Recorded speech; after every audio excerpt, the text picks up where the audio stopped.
Salam sejahtera bagi kita semua. Perkenalkan, nama saya Trivena Aprilia Langga. Saya mahasiswi STT Rumah Murid Kristus Bitung, program studi pendidikan agama Kristen.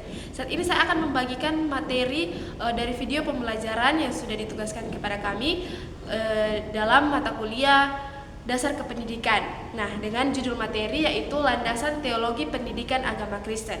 Nah, pada saat ini saya akan membagikan mengapa kita harus melakukan pendidikan agama Kristen dalam konteks Perjanjian Lama dan juga Perjanjian Baru. Nah, yang pertama kita akan membahas dalam konteks Perjanjian Lama. Nah, mengapa kita harus melakukan pendidikan agama Kristen dalam konteks Perjanjian Lama? Alasan yang pertama adalah Allah adalah pendidik. Kita bisa lihat dalam Mazmur pasal yang ke-32 ayat 8 sampai ayatnya yang ke-9. Nah, kemudian kita juga bisa melihat beberapa kisah atau tokoh-tokoh dalam Alkitab yang dapat kita jadikan landasan teologis pendidikan agama Kristen. Yang pertama adalah Daud. Nah, Tuhan mendidik Daud dari seorang yang biasa-biasa saja. Perlu kita ketahui bahwa Daud ini merupakan seorang yang biasa saja. Dia adalah seorang gembala kambing domba yang dikatakan dalam firman Tuhan hanya 2-3 saja kambing domba yang ia gembalakan. Tetapi Tuhan mendidik dia sedemikian rupa sehingga dia boleh menjadi seorang raja yang sangat besar dan menjadi seorang raja yang luar biasa. Nah, artinya bahwa Tuhan mendidik Daud. Tuhan memberikan pendidikan kepada Daud sehingga Daud bisa dikatakan dari orang yang tidak tahu apa-apa menjadi orang yang tahu, atau bisa dengan kata lain kita sebut from hero to zero. Nah, kemudian kisah tokoh yang kedua dalam Perjanjian Lama adalah Musa. Nah, ada kurikulum kehidupan yang Tuhan buat untuk mendidik Musa hingga Musa bisa menjadi seorang pemimpin yang sangat luar biasa, di mana Musa ini menjadi pemimpin atas bangsa Israel, di mana Musa membawa atau memimpin bangsa Israel keluar dari tanah Mesir kepada tanah perjanjian, yaitu tanah Kanaan yang telah dijanjikan oleh Tuhan kepada bangsa Israel.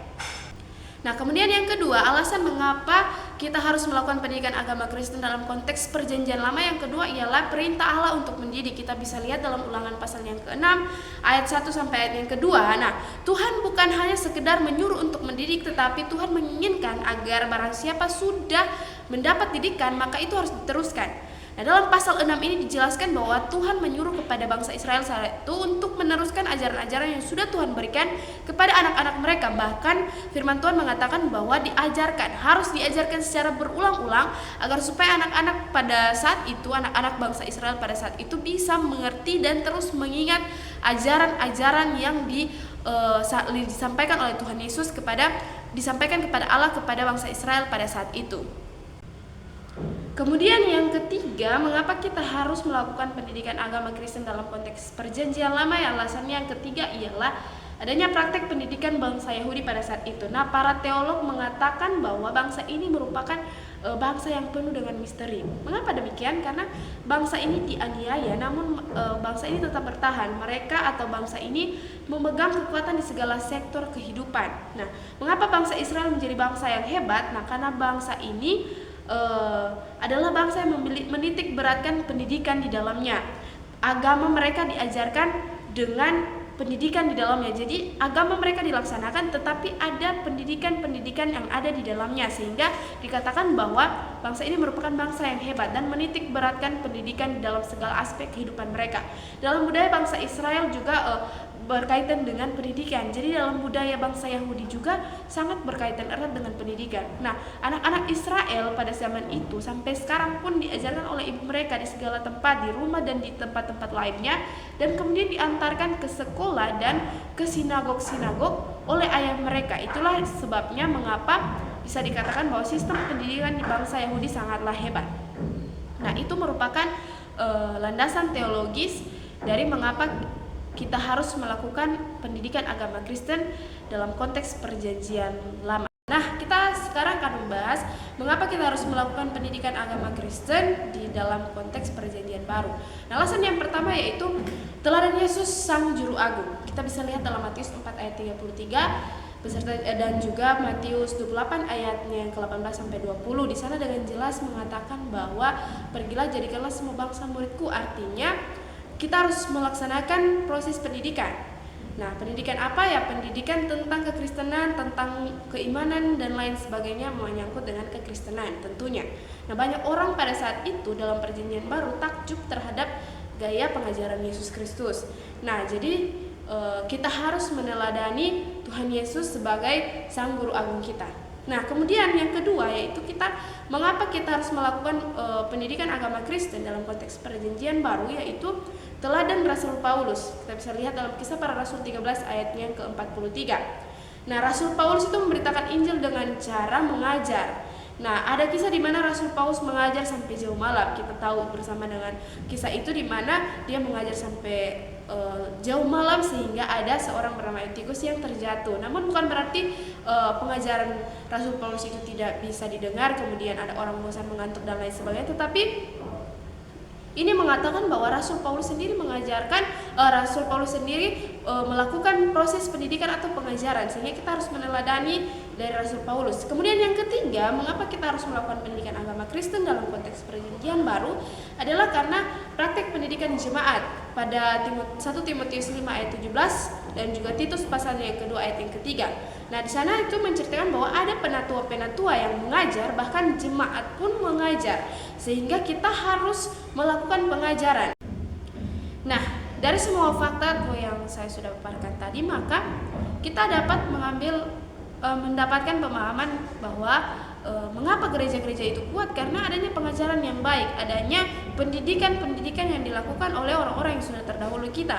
Nah, kemudian mengapa murid-murid Yesus akhirnya menjadi rasul yang sangat luar biasa? Nah, karena ada juga pengajaran yang luar biasa dari Yesus Kristus kepada murid-muridnya yang menjadikan murid-muridnya itu rasul-rasul yang luar biasa. Nah, dengan demikian bisa dikatakan bahwa pendidikan agama Kristen itu mutlak diperlukan saat ini. Pada akhir video ini juga saya akan memaparkan mengapa pendidikan agama Kristen harus dilakukan di gereja zaman ini atau di gereja sekarang ini. Nah, pendidikan agama Kristen di gereja masih dianggap relevan dan penting pada zaman ini karena beberapa alasan, yaitu sebagai berikut. Yang pertama yaitu pertumbuhan rohani dan kesejahteraan mental. Di tengah kompleksitas kehidupan modern, banyak individu mencari arah dan makna yang lebih dalam. Pendidikan agama Kristen di gereja memberikan wadah untuk refleksi spiritual, pertumbuhan rohani dan kesejahteraan mental yang sangat dibutuhkan dalam masyarakat saat-saat ini. Kemudian yang kedua, moralitas dan etika. Masalah moral dan etika seringkali menjadi perhatian utama dalam konteks global yang terus berubah. Pendidikan agama Kristen di gereja dapat membantu individu memahami prinsip-prinsip moral yang mendasari agama mereka dan memberikan kerangka kerja untuk menghadapi tantangan moral dalam kehidupan sehari-hari. Kemudian yang ketiga, membangun komunitas dan koneksi sosial.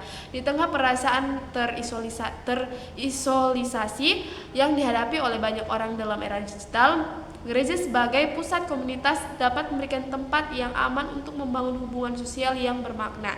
Pendidikan agama Kristen memperkuat ikatan antar anggota dan menciptakan jaringan dukungan yang kuat. Kemudian yang selanjutnya adalah mengatasi krisis nilai. Masyarakat seringkali menghadapi krisis nilai dan kebingungan moral. Pendidikan agama Kristen di gereja dapat memberikan kerangka referensi yang jelas tentang apa yang benar dan salah berdasarkan ajaran agama dan membantu individu menavigasi tantangan etis yang kompleks. Nah, kemudian yang terakhir yaitu pengenalan terhadap pluralisme agama. Di tengah pertumbuhan pluralisme agama, pemahaman yang kuat terhadap agama Kristen menjadi semakin penting. Pendidikan agama Kristen di gereja dapat membantu anggota untuk memahami keyakinan mereka secara lebih dalam serta menjalin dialog yang produktif dengan penganut agama lain. Nah, demikian yang dapat saya sampaikan mengapa sehingga pendidikan agama Kristen masih sangat harus dilakukan dalam gereja saat ini. Secara kesimpulannya bahwa gereja zaman ini sangat perlu pendidikan agama Kristen. Mengapa? Karena setiap orang-orang yang datang ke dalam gereja, mereka harus diajarkan berbagai hal mengenai kekristenan yang dapat memperbaharui atau mengubah spiritualitas mereka. Memang saja spiritualitas itu tergantung pribadi masing-masing, tetapi dengan adanya pendidikan secara terus-menerus, pendidikan yang dilakukan oleh orang-orang gereja atau pelayan-pelayan Tuhan di gereja dapat menarik banyak jiwa-jiwa untuk lebih lagi mau untuk dekat dengan Tuhan atau mengerti kehendak Tuhan. Nah, itu sebabnya sangat diperlukan pendidikan agama Kristen dalam gereja. Dan untuk gereja-gereja zaman ini di tengah gejolak dunia yang semakin hari semakin jahat, maka sangat dibutuhkan untuk memberi pengertian kepada setiap individu tentang pentingnya kekristenan atau pentingnya iman Kristen dalam kehidupan kekristenan. Nah, demikian materi yang dapat saya sampaikan. Semoga bermanfaat bagi kita semua. Tuhan Yesus memberkati. Nyamuk.